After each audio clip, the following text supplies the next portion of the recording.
Okay, welcome back to another weekend waffle, and this is another monthly update, which is really for December, although I'm recording it in January, which is pretty late. Better late than ever, I suppose. So, I'll start with some Christmas gifts I got from fellow YouTubers. So I'll start here with G-Lock.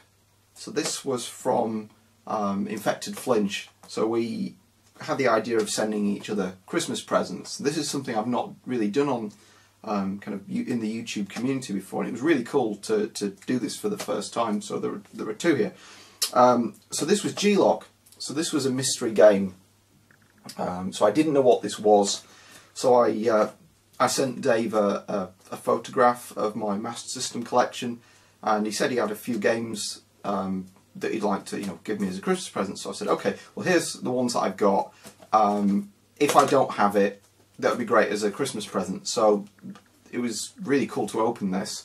I originally played G-Lock as a kid on the Master System, and this was actually the only version that I ever played in the home. I later played the arcade version, but it's quite different. This felt a lot more like Afterburner. So yeah, that's cool. Thanks, Dave. He also sent me Super Smash TV, or is it Smash TV? I forget which one it is, on the Master System as well as a loose cart, but I already filed that away in my storage box. But yeah, that's a really good game as well. I used to play that a lot on the Amiga. Yeah, good stuff. I really should do some gameplay videos of these pretty soon, because I did a few before I did the stuff on the Dreamcast.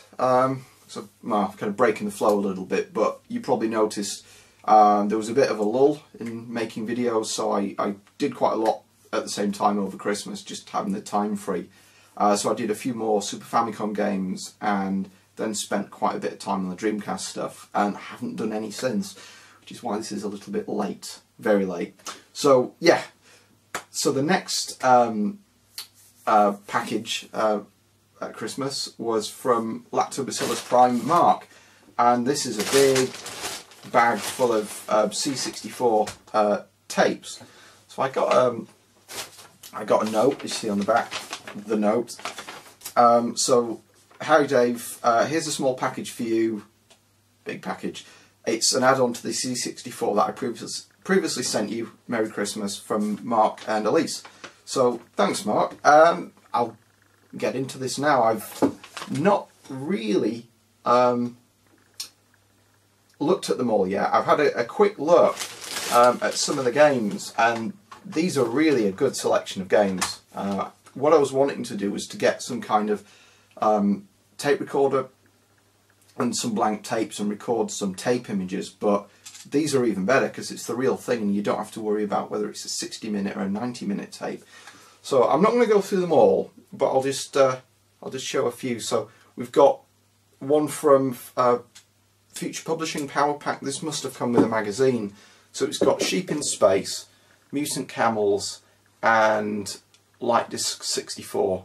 I'm not sure what the latter one is, but Mutant Camels is Jeff Minter. Or was that Attack of the Mutant Camels? Probably is Mutant Camels. It's probably the Jeff Minter game. So yeah, having Jeff Minter games on a C64, you can't really go far wrong with that. Harvey Headbanger. I've not played this one, but I played a clone of it on the BBC 30 years ago. That's a good game. It's really hard. Mask. I used to remember the TV series of this. I haven't played the game. What have we got?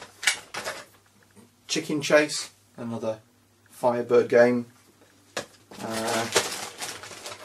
Yeah, there's a lot of games here. Zap Megatape 33, Creatures 2 demo 92. Well, that must have been quite a late release. So I think that was from a magazine as well.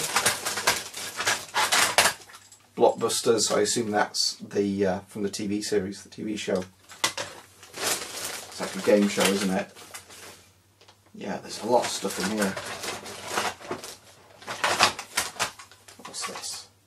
Atari cassette version. Richard Penny's Renzerkus. I'm not sure what that is. Is it Dutch? Maybe? Could be. And there's a box game which is, oops, trying not to trash the tape, Pac-Mania. I love this on the Atari ST, so it'd be nice to play that again.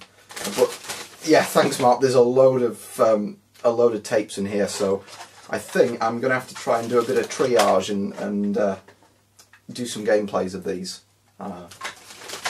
Over the next few weeks, months, years. This will keep me busy for a long, long time. So thanks ever so much for that, Mark and Dave. That really made my Christmas. Just getting some new and old games that you don't expect to play. Cool. So thanks very much for those. What else did I get for Christmas? And this is another topic that I'm probably going to get into now. This is from my wife. What I did was to kind of I'm difficult to buy presents for, so my wife said, well, if there's anything you want from eBay, I'll get them for you. So I was looking for this game, which is Zan. So I have the Mega Drive version, and I was looking for this, and you probably notice on the platform it's PC Engine CD. Now, I don't have a PC Engine CD. I have the PC Engine but not the CD unit. And I was umming and ahhing about whether to get it and maybe emulate it, or maybe to get it now and keep it until I eventually do get a CD unit or a Duo. And I was thinking, should I get it, should I not? And this was October, November. And then in December, there was a bundle from the same seller. This is an online retailer retailer shop that I tend to buy games from, and they had all of them for 20 quid. So I thought, okay, I'll buy that. So I ended up getting a lot of these Japanese strategy games that I'm really trying to use to learn the language, because you get these nice repeating elements in there. So the Zan, not Zanyasha, I forget what the name of it is. This is Sankagushi 3. Which is a massive box. It's double disc, so 2 discs on it. That must have a lot of video in it, but it's a similar kind of game. I mean, this does have screenshots on the back. So this is Shin Sankagushi, which is a similar kind of game. So your strategy games. Remember the name of this one? I think it's Tahiti. Is this one, and it's a similar kind of game. Rising Sun, another similar kind of game. This actually looks slightly different. This was originally an Amiga game, so there you go, a little bit different. And then these, which are going to take a lot longer, well, to learn, but a lot more time until I can really read the text. This is Gunbuster. So this is a visual novel based on the anime. And this is part 2 of that. So I don't know how closely this follows the anime. It looks like the images are straight from the film, so it probably is the film. But yeah, I'd quite like to get into playing some of these games and just trying to translate them by hand, as long as the text doesn't go by too quick, and just try and learn the language. So these last 2 are RPGs, which I definitely won't be able to play properly, but fingers crossed eventually. So it's a Zyria, but it's Far East of Eden. So this is, I believe, the second game, and it's got a nice kind of silvery back on it, reflective. Another one of these double boxes with 1 disc in it. So I don't know why. There's some foam there. Yeah, I do like the presentation of these. But these are all mint condition, and they'll be so cheap because they're Japanese. But yeah, there's always a danger there of just bulking up the collection artificially. So I've got to be careful not to go too crazy with these. So this is the other Far East of Eden. I don't know if this is the first one. I think this is, what's the Japanese word for it? It's some kind of dance that they do in traditional Japanese. forget the name now. I'll have to write it on the videos and annotation. But yeah, so there's that as well. And I didn't expect this, but they threw in these. So they probably thought, this guy doesn't know what he's buying, so we'll just give him all our old games that we're trying to get rid of. So this is another one of those. It's either Super Peach Boy or it's Monogatari. The character looks similar, so that's another one there. I think these are sort of like action RPG games. I've got one of the Super Peach Boys, but it's the platformer. So that's a baseball game. That one is a puzzle game. I forget the name of it. And this one, I have no idea. So that, I think, is another puzzle game. So really the question coming from this is, I own a PC Engine, so I can play these. But language aside, I can't play these. Now, I'm going to have to emulate them. And this is almost backwards to the idea of getting like an EverDrive. So you have the real hardware, but you don't own the games, but you can play them on the real hardware. Whereas this is having the real games, but you can't play them on the real hardware, you're playing it on an emulator. Now, you can't really do that with cartridges or Hue cards, but with CDs you can. So, is it weird to do that? It felt a little bit weirder when I was buying games for a console that I don't have, but I can play them. And it's nice to own the games. So, yeah, I mean, I could just use, I mean, legality aside, I could use ISO images, but I'd rather have the real games. But yeah, that's a weird question. It's kind of like, you know, an EverDrive, but backwards. Not legally owning the games, but playing it on the real hardware, or legally owning the games, but playing it on an emulator, as opposed to playing, you know, ROMs on an emulator or real games on real hardware. Yeah, as long as I can play them, I don't care too much. So yeah, that'll be fun to get into, to try and learn the language a bit more. Yeah, so the last thing, couple of things, last Sunday I met with T-Rex Space Station in Manchester, and that was really good too.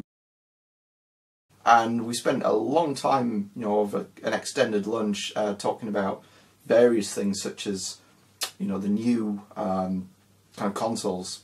New consoles, they've been out 2 years. Yeah. And a bit. The Xbox One, the PS4, and even the Wii U. And is it time to move? Should the industry move on? Will the last generation be supported much longer, and will that be a good motivation to buy the new console? And will the prices come down in the new year? So there's a lot of decisions to make. I mean, I'm not really motivated yet. I've got the Wii U, and yes, it doesn't look any better than the PS3, but there are some nice games for it that, you know, are new things that haven't come out before. But that's mainly because they're Nintendo and they're, you know, the next generation. But yeah, I'm still on the fence about that. I think probably this Christmas, if there's a few really good killer apps, you know, killer games for one platform or the other, I'll have to think about it. Still not sure which one to get. But we also talked about making music. So, you know, Ben's quite into guitar. He's done a lot of really good videos with like multi-tracking. So he's got multiple like quads from a video, kind of on the video, and it's multiple videos. This is not describing it really well. Of different instruments, so they're all edited together and the music's edited together, and it's like covers of game tunes, and that's really good. And we're thinking of doing some kind of collaboration, because I've got ideas and Ben's got ideas, and we both like progressive rock, and the problem there is always trying to record a 20-minute song is quite intimidating. So what we're thinking of doing is just recording something quite short to start with. So whether it'll be game related or not, or original, I don't know at this point, but it was really cool to do that. But yeah, it was nice meeting you, Ben, and really just, you know, spending some time with someone who's got, you know, similar interests. So yeah, it'll be exciting to do that and see if we can, you know, build maybe a community. Maybe there are some, you know, other people in the Manchester area that are are thinking of meeting up, that'd be really cool. So yeah, lastly, the last video I put up was Dreamcast related, which was my graphics engine and what I've been doing on it. So I tend to find that this comes in phases, and I tend to be quite productive, but in very short spaces of time. So I ended up putting up a lot of videos very quickly, maybe one every day or one every other day, and it's really just working on the lighting, because I've started with the technology, just doing it ground up. So there isn't a toolkit that I'm using other than the Callistos library, which lets me talk to the hardware, and it provides an OpenGL abstraction layer, which is quite handy because it means that without too much extra code in there, I can test it on the PC, which makes it a lot easier to test something I've done without using an emulator or the real hardware, and it runs a lot faster. So that's good to do, but it's nice just being able to work on this a bit more, get the engine running faster, get the lighting working, and then start building an in-game editor so I can start to think of the game as it will look. So I've got a few ideas for what I want to do with it, and the lighting is something I really want to do, and this is something I started doing probably about 10 years ago, and it was originally going to be a top-down game like Alien Breed, but with this real-time tile-based lighting. And it doesn't really take that much effort to go from there to a game like Wolfenstein, because everything's still based on blocks of tiles. And from that, if you put a bit of height in, you can start to get more of a 3D looking game. You're still not at the level of Doom, because you can't have walls that are not at 45, or not at 90 degrees, so you can't have 45 degree walls, but you can, split these blocks up and do very pixelated kind of curves. So maybe it's more like Minecraft in that way. But the editor, I'm trying to make something that's really easy to build levels like Minecraft. But we'll see with that. It's taken quite a bit of time. But the idea for the game is that I want the game to be based on light. So there've been a few games that do this, that enemies can't come out in the light, so it's a little bit like the pitch black film, but the lighting has to be dynamic, and it has to support quite a few lights.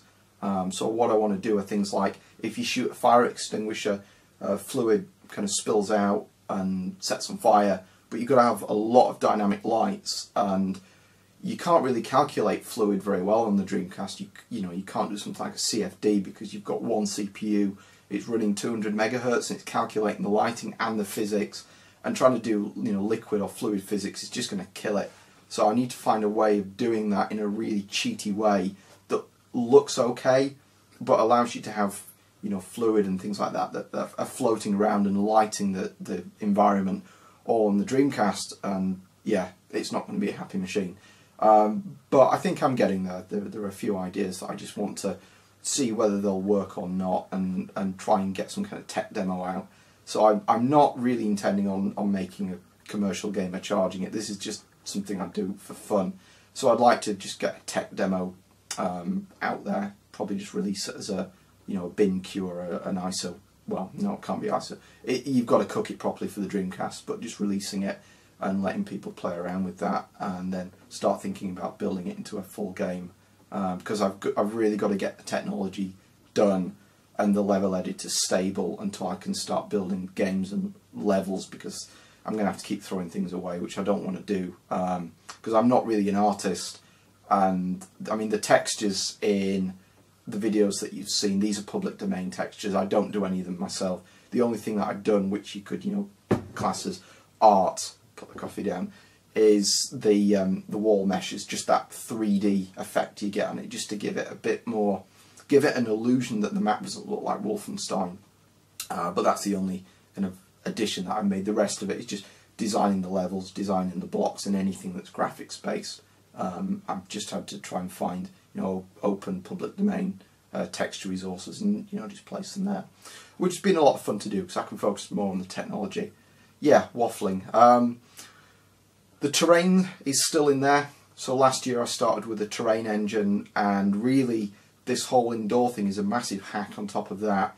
It's just adding, it's just a tile map, and it means you can tessellate it based on the distance, which speed things up a lot for the Dreamcast.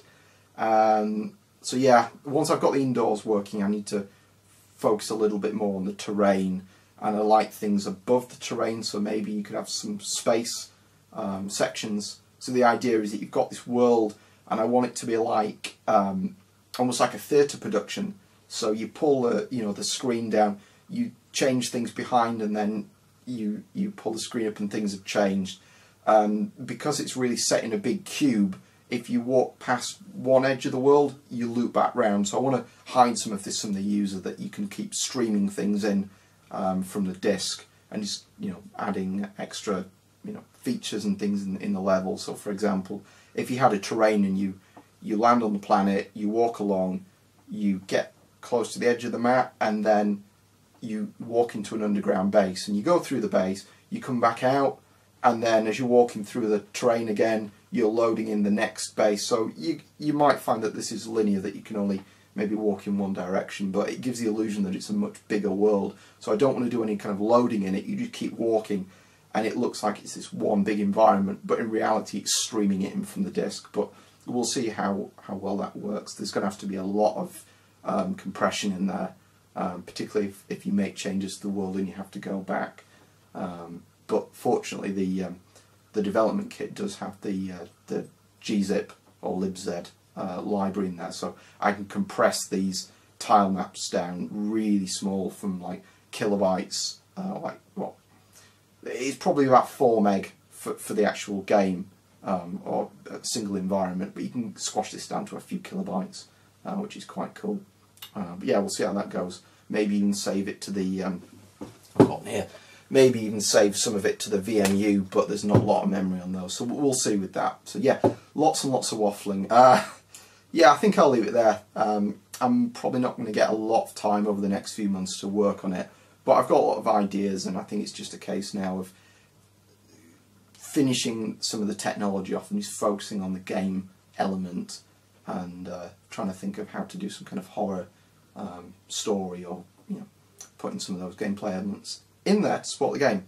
Yeah, I think I'll leave it there. I think I've already said that before.